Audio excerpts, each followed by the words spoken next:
Welcome back, everybody, to Toronto Today here on the Parlay. I'm your host, Luca, alongside my co-host, Michael, and we are back with this Thursday. Man, these weeks keep on going quicker and quicker. It's crazy. We're already towards the end of the week, but we got a lot to talk about. We got the Leafs that were in action. We had the Raptors that were in action. We had some Canadians that were in action, most notably Felix. He won his matchup. We'll get to that a little bit later on in the show. But first, I want to start with our best bet of the night from last night. We both got it wrong. So 0-2 for myself and Mike. I feel like I mushed you, Mike, because I was so confident in your bet that I think that may have been the reason why you lost that bet. Because I was more confident in your bet than I was in my bet. I overshot with the Cavs and I got burned by the Bulls. They were due for one. The Bulls are due for one. DeMar DeRozan was due for one. And man, our boy came back to haunt us last night there with your bet. And Jesus, Luca, the Lakers. The Los Angeles Lakers. Now I know why you warned me to kind of stay away from them a little bit, because they looked like they had that one in the bag, but the Pacers, I guess, just wouldn't go away, and they made a huge fourth quarter comeback. And, of course, the Lakers once again find themselves on the losing end to a Pacers team that, lost 8 or 9 of their last 10. I'm going to try to probably stay away from the Lakers from now on until they seem to figure that out a little bit. It really is crazy. I thought that was one of the bets in the bag, just looking at the night of games and just seeing how that game played out. Sabonis goes off for 30-plus points. Pacers are down so many of their key guys, and they still win on the road. That's crazy, man. Well, speaking of teams that let us down, the Maple Leafs blowing yet another lead, this time unable to come back and salvage that. They lose this game 6-3. We were surprised yesterday that the Leafs were actually as big of a favorite as they were. And we were proven right with that as the Rangers win outright, win by 3 at MSG. The total did go over 5.5 goals. So that was interesting. I was keeping an eye out for that because I thought it was actually going to go just under. But Austin Matthews, his goal scoring streak is now snapped. We were all talking about whether or not he was going to tie the record and, putting some money on anytime goals. I thought that was a pretty safe bet. I'm pretty sure we both backed that up. That didn't happen. But yeah, you look at this Leafs team, very unfortunate that they go into MSG and they not only lose, but they lose pretty badly here by 3 goals. Yeah, there's just one regulation win in their past 5 games for the Maple Leafs. And that's why we were a little bit hesitant, I guess, with that big puck line spread, and as well on, just the straight money line, where the Leafs were actually pretty decent favorites heading into Madison Square Garden. Yeah. And we were sort of proven right there with our hesitation, because the Rangers, hey, listen, they came out to play. But actually, you know what? They didn't come out to play. The Leafs once again came out to play, jumping out to an early lead. And Luca, again, for like the 4th straight Leafs hit that we're doing on the show, we're going to be talking about them blowing yet another lead. Maybe this team just shouldn't go out and have good first periods now, because they seem to kind of plateau in the second. And they're letting teams back into the hockey game, which is never a good sign. With that being said, I guess there's still a lot of time to correct that. And taking a look at a little bit of a positive note, Mitch Marner snapping that 100-game streak without a power play goal. I guess that narrative can kind of go away. I thought Marner's been really good since he's come back, but the Leafs haven't really responded with him in the lineup. Are you concerned at all with the Leafs right now? Yeah, you know what? I am, because it's a common theme of them continuously blowing leads. And I know we jokingly say on air, as long as they win, you're okay with that. But when they don't win, you start looking at this team closely and start to see, okay, we're seeing the same reoccurring problems. Like, where is this coming from? Is it the defense? Is it the lack of motivation after they do get a big lead? They kind of pump the brakes a little bit. Is it their competitiveness? Is it a character thing? It could be one of everything I just named. This Leafs team, they have so much talent, and we know they are destined for big things on paper when you look at how this team is constructed. But do they have that it factor? Can they close out these games? Can they stay motivated throughout the entire hockey game to put teams away? And I think it's happening way too many times, Mike, that we got to start looking at it, because come playoff time, if this happens again, what excuse are we going to use there? The excuse we're using now is, it's just the regular season. They're going to figure it out. in the playoffs, we see it time and time again. They have these same episodes, and then it's too late, and all of a sudden we're talking about how the Leafs have another disappointing end to their season. So I think there is a problem going on. I don't know how you correct this. I don't know who you can blame or pinpoint, but I just think it's an overall team thing at this point. And it might even be a psyche thing of, again, once they get out to a big lead, they're a little bit too comfortable, and that bites them in the behind, and the other team comes on back and wins the game. So I think there is a big problem with that. So Jack Campbell, back-to-back games with at least 5 goals conceded, which is, it's never been the case so far this season with Campbell. He's been the definition of being steady. But I think the deeper issue lies with that decor that you kind of touched on. We look at the first 4 Rangers goals last night, and I'm seeing on the ice we have Travis Dermott and Biega, Dermott and Sandin and Liljegren, and Dermott and Biega. Yeah. So with Justin Hall and Jake Muzzin out of the lineup, I guess questions are being asked. Is this decor legit? Is this decor deep enough? And that was one of the questions coming into this season is, what kind of depth do you have at defense?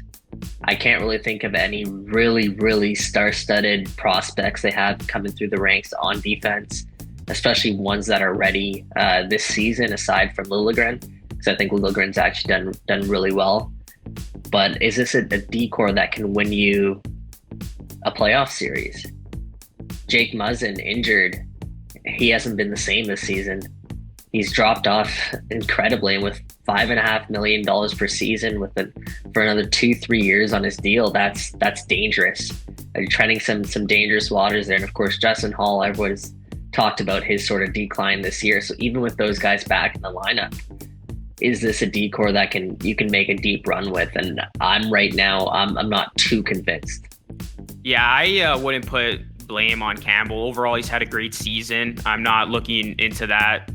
Every goalie eventually is going to run into a wall at some point during the season. You got to look at it from an overall perspective. But I agree with you with that defense. Is this sustainable, where this is a defense you can count on deep in the regular season and going into the playoffs? And I feel like defense was the biggest issue and takeaway from that blown series loss against the Canadiens, and how the Leafs were able to address that going into the offseason and coming into this season. I don't know if they did a good job of that. And yeah, I don't trust this core of defense they got going on right now. They really got to prove that they can sustain success. And when, the guys do their job in this team and get them the lead, they got to do their job too. So it's a mixture of that. It's a mixture of here we go again.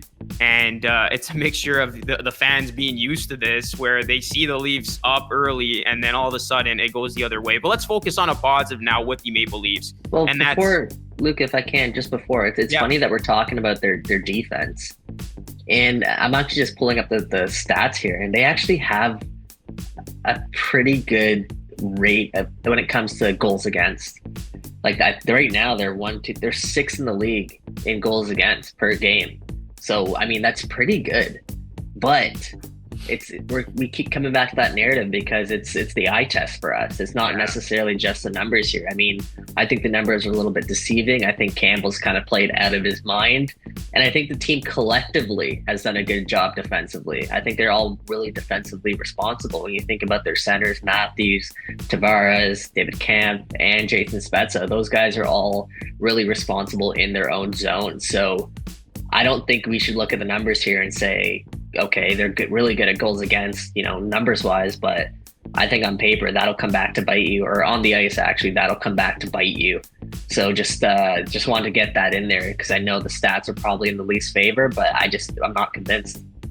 Isn't that Maple Leafs hockey? Like the stats favor them throughout the season, the eye test favors them, and then when push comes to shove in a big time moment, they usually crumble. So I agree. They got to prove it to a lot of people this year. This year, I feel like I say this every year, but I think this season in particular, this is make or break for the Maple Leafs and that core and just everything they got going on. So I did want to mention Michael Bunting has been a very positive note of this Maple Leafs team. He does constitute as being a rookie. So, he could very well, he is finding himself in the rookie of the year conversation. He scored against the Rangers. He now has points in 5 straight games. And he was dubbed as a replacement for Zach Hyman. So you look at Bunting, he's definitely exceeded expectations. Number one, would you be willing to sprinkle some money, plus 1,800 for him to win the Rookie of the Year? There's some other incredible names there, so I don't know how confident you would be with that. And two, do you think he's done a good job of being that sort of replacement for Hyman and fitting in with the Leafs team?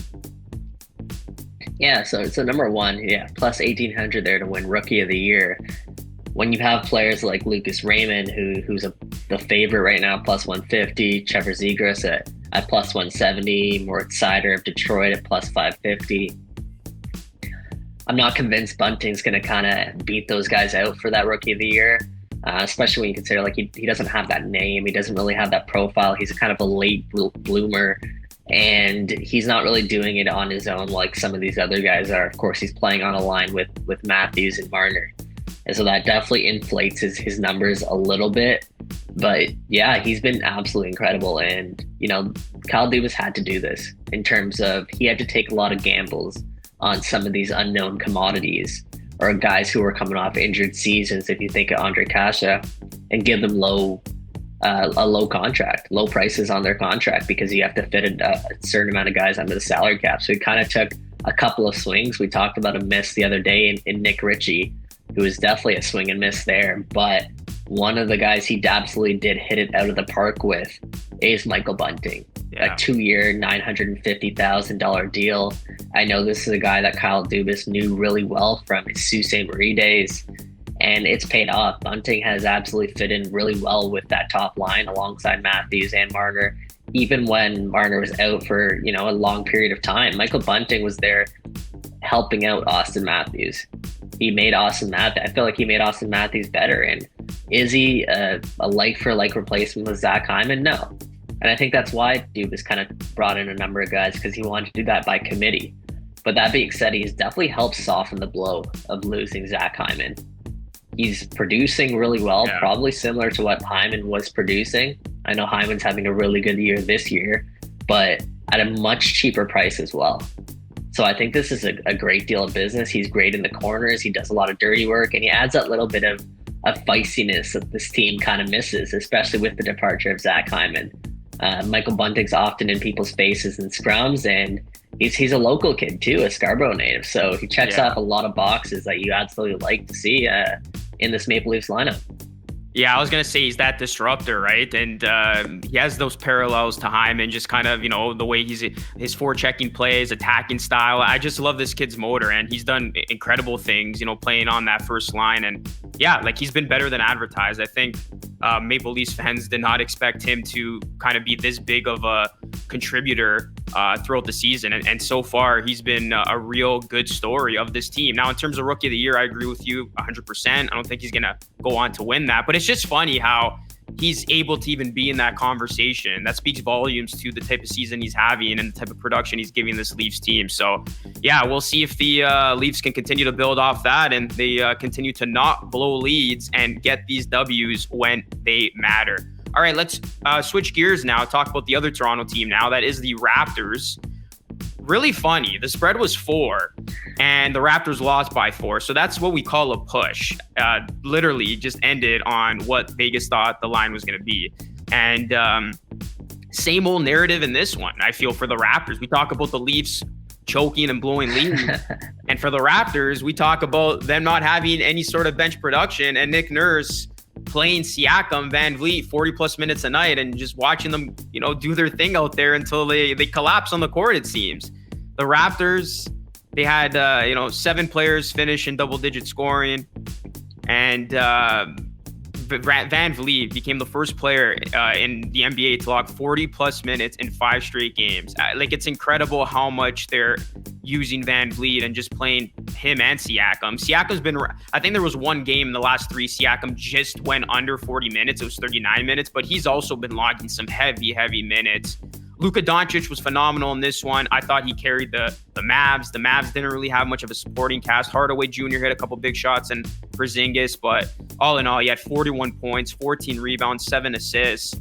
And I know a lot of people are doing pointing after this one. They're being critical of how the Raptors close this one out, decision-making from Fred VanVleet's point of view and Siakam's point of view. But I'm saying this, before we point fingers at the guys out there, let's talk about, what's been a common theme with this team, and that's Nick Nurse continuously running these 6-7 man rotations, and I just don't think it's a good recipe for success. I mean, clearly you're not going to win games when you go up against deep, good teams when you're rolling out 6-7 guys, and you can tell with this Raptors team. I know they have nights off in between, but they have no legs in their shot, whatsoever. Especially in the second half, we saw that they were very cold from the field, and it just speaks to the fact that the Raptors somehow have to address this bench situation. And Nick Nurse was asked about it. He didn't really give a straight up answer about whether or not this was sustainable. He did say you think it's going to get better when Gary Trent Jr. and Ken Birch, those guys come back. But all in all, for the short term, I don't think this is the right solution. I mean,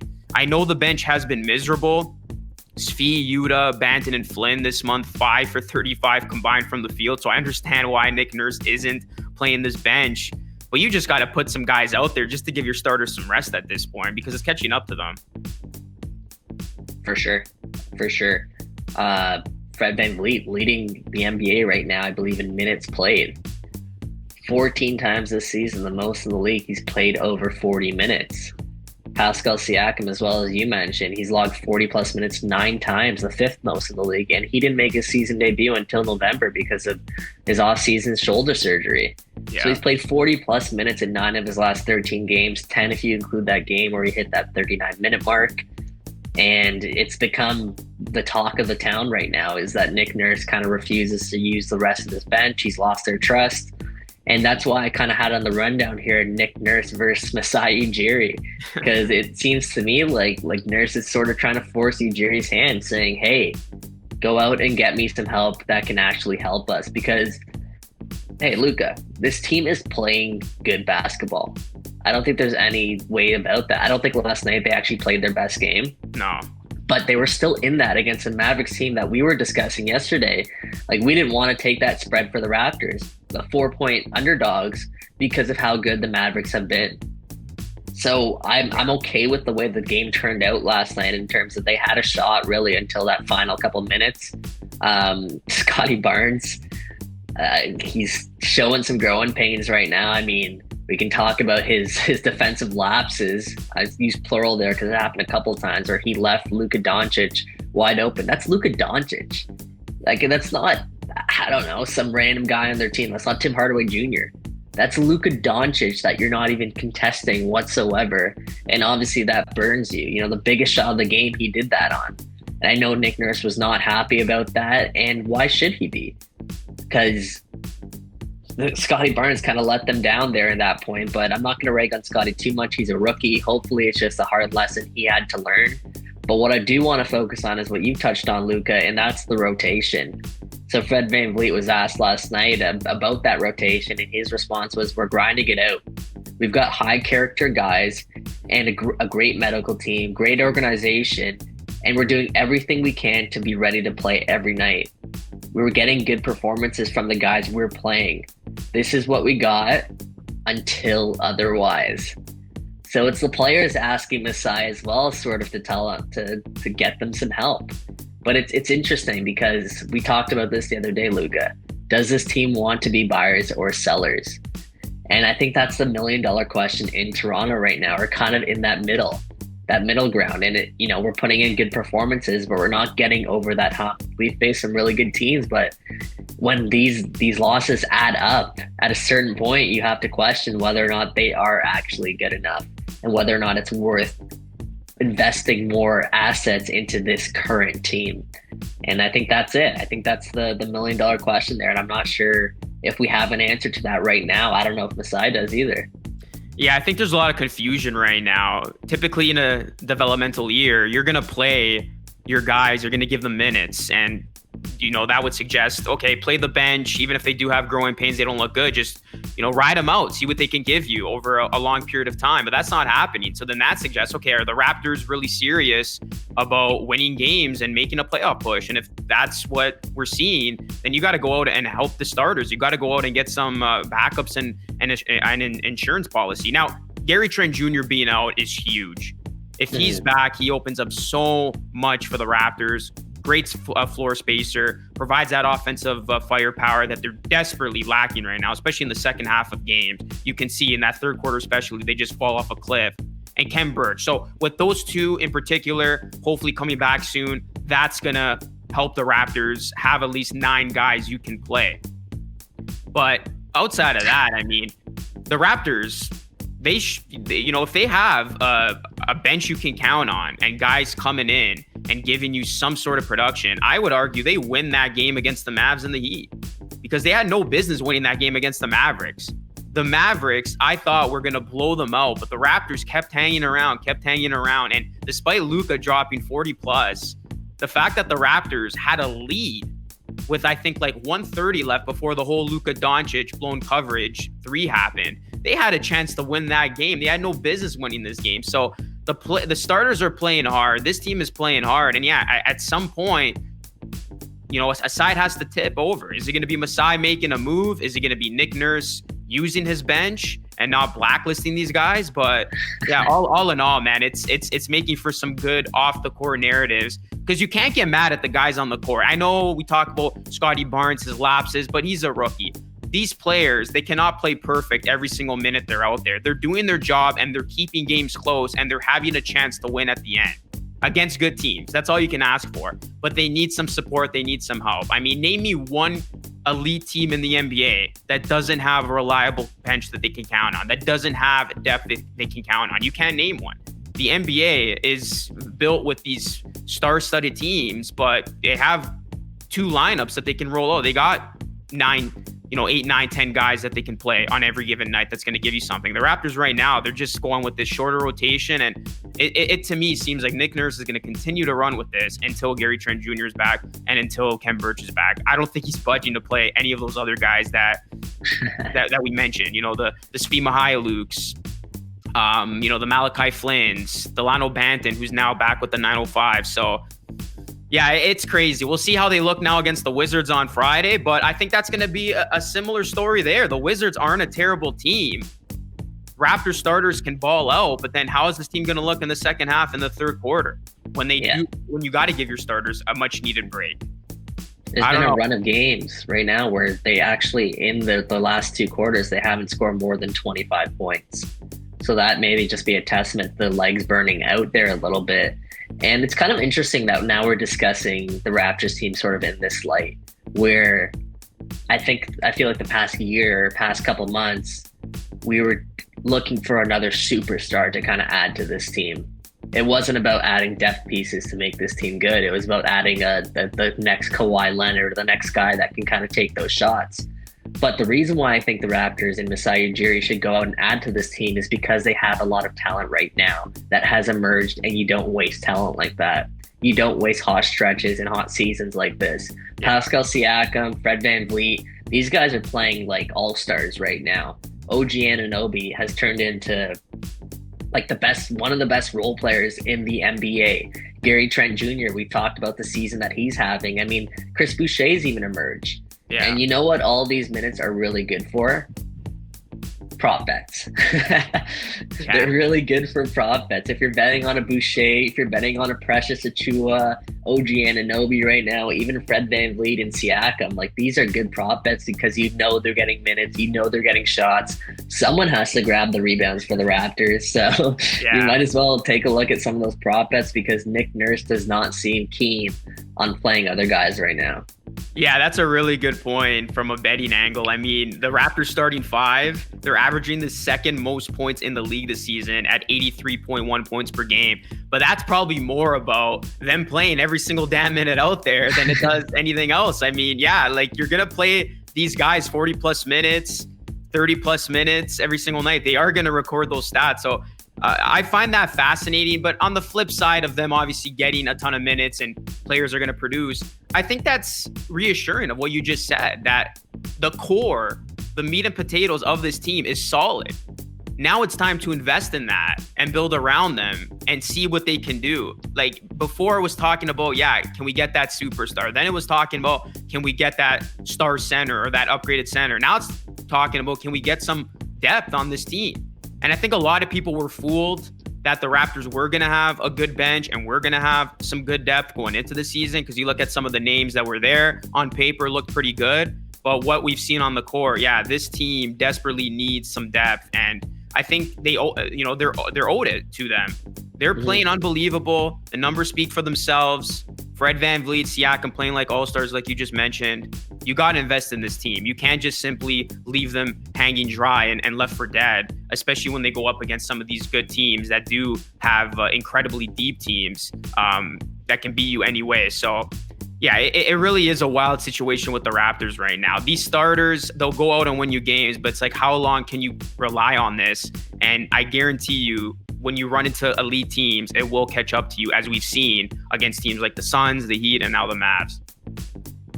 Exactly, man. So we'll see what happens tomorrow night against the Wizards, because it's another really big test. Wizards are a team that's probably surprised a few people, and they've got some healthy bodies back. So it'll be a good game for the Raptors. And hey, if they come out, they win that game, maybe Masai, it tweaks Masai a little bit and pushes him a little bit over the edge to perhaps swing a deal. We'll see how that plays out. All right, let's now get to some Toronto FC news. Mike, you got the latest for us. What's going on out of TFC land? Yeah, I always love talking Toronto FC on this show, and some more player departure news is what I'm told. So sources are telling me that Kemar Lawrence is out at Toronto FC less than a year after being acquired. This is a guy, Jamaican international, who was a 2018 best 11 with the New York Red Bulls. And it just didn't work out last season. He did not look too great. He wasn't as advertised, and he did not look like he was a fit with the system overall. So Bob Bradley has come in and clean house essentially for this Toronto FC team. Yeah. He replaced, of course, former general manager Ali Curtis. And actually, funny enough, all three of Ali Curtis's acquisitions last season are going to be on their way out the door before the start of the 2022 season. So again, it's really a turning of the page kind of narrative. And it's interesting to see kind of how TFC goes from here, because they're going to have a lot of money to play with. They have a lot of room to add. And now Bob Bradley essentially has pretty much a clean canvas to work with. And we talked about Lorenzo Insigne coming in the summer. Now you have room to add legitimate pieces around him. So I do like what they're doing in terms of freeing up a lot of room, freeing up salary, freeing up roster room in general. So let's see how this kind of plays out. I don't want to put you on the spot here, Mike, but what do you think would be a legit piece TFC can add in wake of this? An example of a legit piece, just a name that comes to mind, if any. I don't know about name right now, but they do need a lot. Like, they need about 10 different pieces right now to kind of add to this roster. Central midfielders, I guess. Fullbacks, of course, because they've lost a number of fullbacks. I know there's going to be a couple people they're bringing in the summer.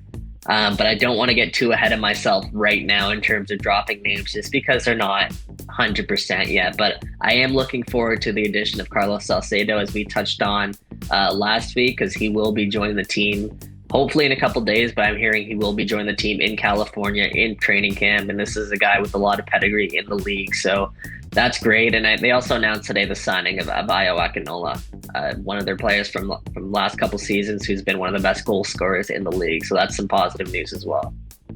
Listen, the next thing you know it, the season's going to be here. It's crazy. We're going to have Toronto FC daily on the show in terms of talking about it, and the Blue Jays as well. So there's going to be a lot to get to. Can't wait for that. We're going to need definitely an hour per show to cover everything. I want to talk about Felix. So congrats to him. He's on to the third round. He beat Fokina 7-6, 6-7, 7-6, and 7-6 in 4 sets to advance to that third round. And he actually battled back from a break down in the 4th set to win the match. And he made a whopping 83 unforced errors, but it was that dominant serve that really got him over the hump there. And it was the first time that these two had ever played each other on the ATP Tour. Now he's going to be taking on Evans on Friday, who's going to be really rested for this one. So we got to see how that's going to factor in. And Evans is actually 1-0 lifetime against Felix. He did win against Felix at an Australian Open tune-up event last year. So there's some history between these two there. So all in all, great to see Felix get the result. Brought to the brink a little bit, but he was able to get through it. That serve being one of his go-tos, and to no one's surprise, he escapes with the victory here, and now he's going to be taking on Evans on Friday. Hopefully he can take care of business there, but I think that's going to be a very tough game, just because, you look at Evans, he's coming in relatively rested, and I think that could go either way. And then also on Friday, sticking with the big theme in Canadian tennis on the men's side, that is Shapo.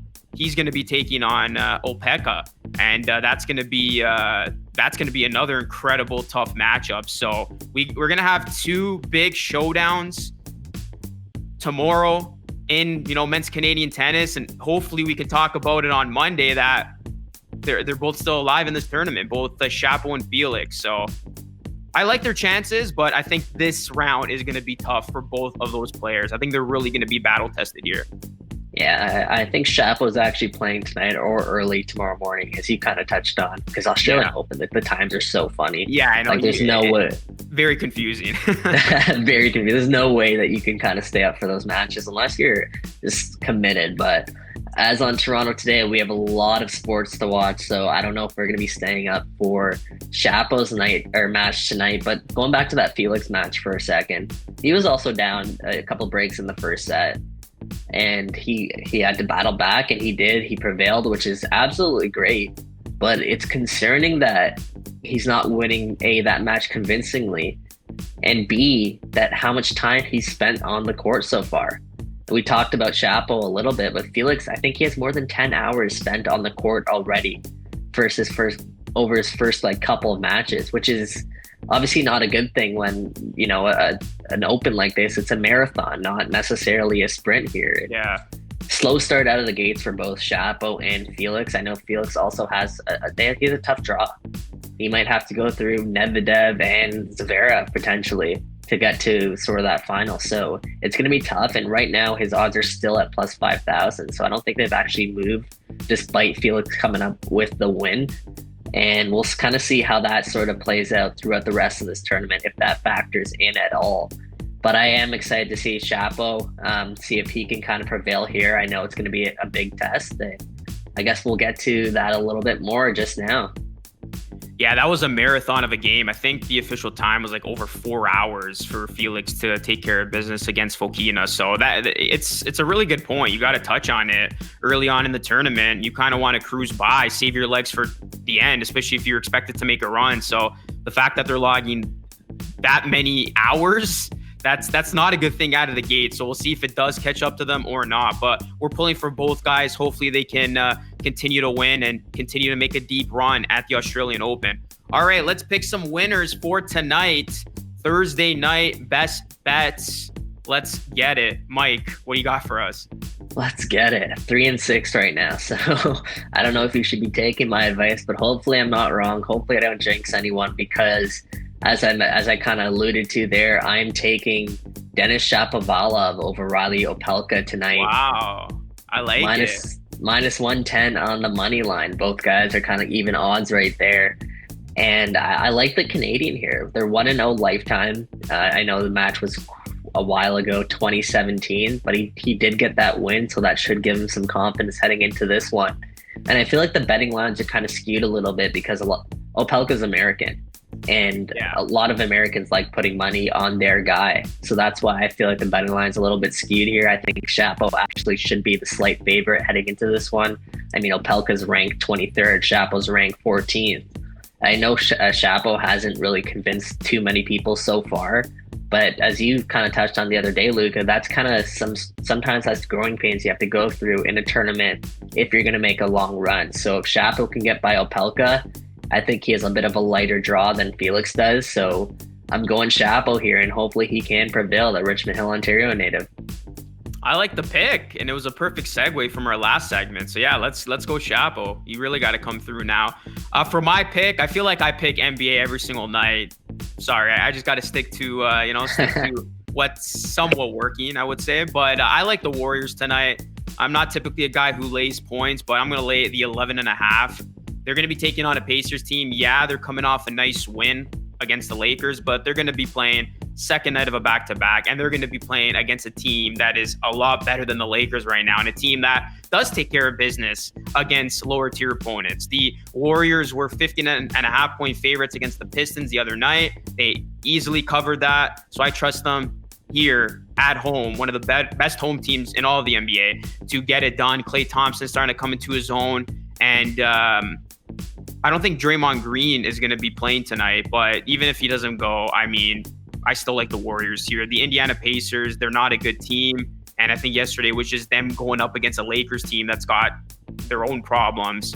And the Pacers got a long year ahead of them. So I don't like this spot for them whatsoever. I'm willing to lay the 11.5. Warriors are going to blow them out.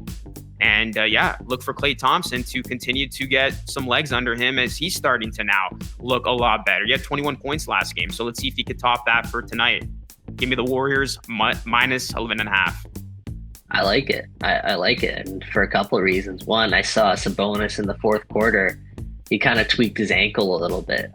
And if Sabonis is limited in any way sort of tonight, he wakes up a lot sorer than he did last night, because that tends to happen when you do tweak an ankle. Then the Pacers are in a lot of trouble. Malcolm Brogdon also made his return to the lineup after missing a number of games with a sore Achilles and also COVID protocol.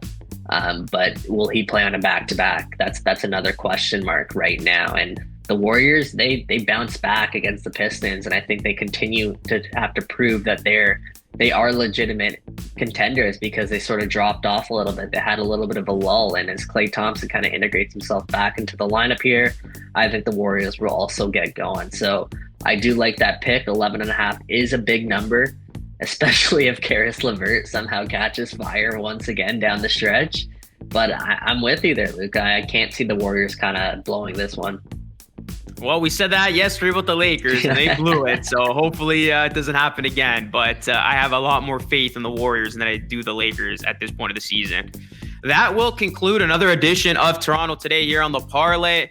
As always, we appreciate your support. You can catch us all over social media, Twitter, Instagram, YouTube. Check us out on our website, and also you can find this podcast at Apple Podcasts or wherever you get your podcast. You get this podcast, Toronto Today, where we bring it to you daily. We talk Toronto sports and more. Enjoy the night of betting. Good luck if you do bet, and we'll catch you all again tomorrow. Toronto Today here on the Parlay.